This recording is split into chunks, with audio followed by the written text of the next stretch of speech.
That gets up pretty high. I'm gonna go take a look at this by the tail and see how high it goes. For me, Real quick.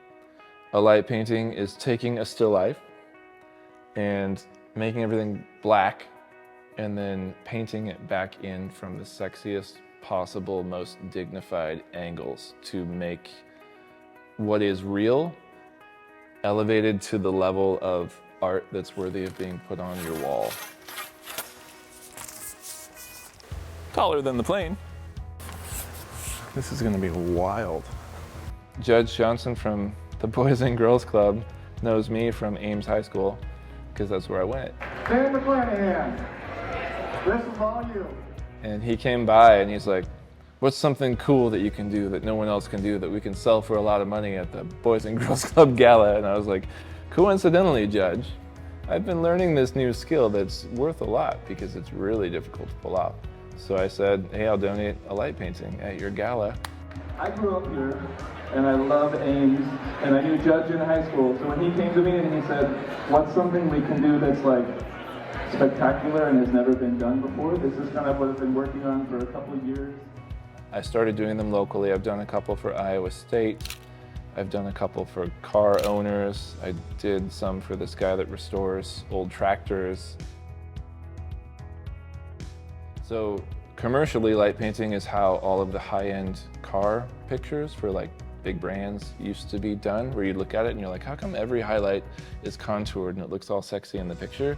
And then you go to the lot and you just see it in like the sun and you're like, but it's not that sexy in person. That when we had to light 3 entire vehicles, 2 people, plus like a whole building and all these trees and stuff. There's a lot of elements to put together. So the shoot itself takes a lot of time, but I think once you've seen it, like it's kind of fun to watch. Ask me if I know what I'm doing. I hope so. We'll figure it out. We always do. I'm glad I bought this giant tripod for a regrettable amount of money. I think we're onto something here. I think it's going to be pretty sweet.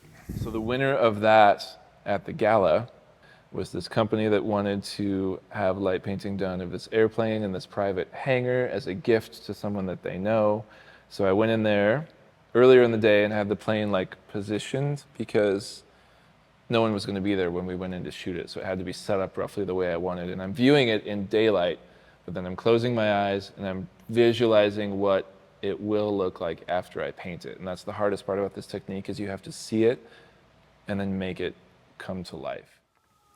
When I hit go, then click capture, okay?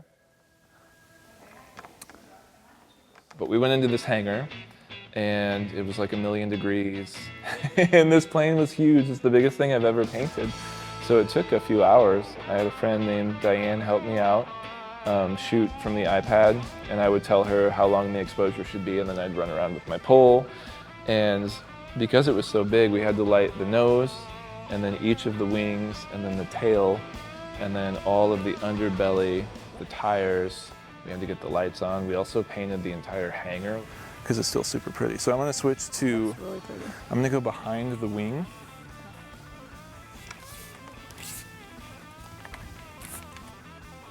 Put some together. Oh yeah, that looks good. Yeah. Now I'll try and connect it. But the hardest part is seeing it.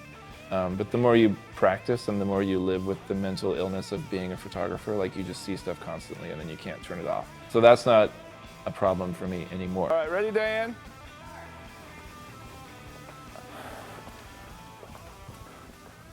All right.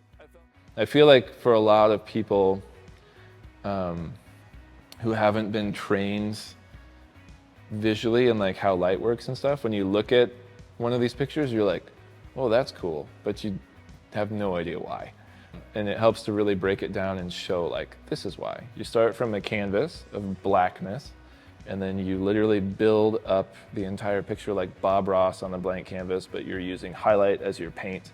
And you're choosing intentionally to leave areas in shadow so that your picture has some mystery and some soul to it. Because if you paint everything, it just looks overpainted. You're drawing attention to the highlights that you really want to showcase, and you're making sure you don't miss any little details, and then you blend it all together in the computer. And that also takes forever, but it's kind of entrancing.